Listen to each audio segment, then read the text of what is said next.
Take our lead, let's help you make your mark.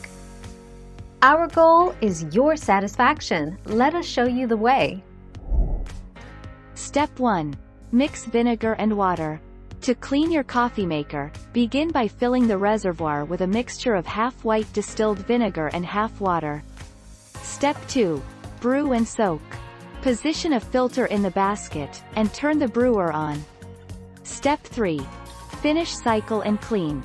The 3rd of February 2020.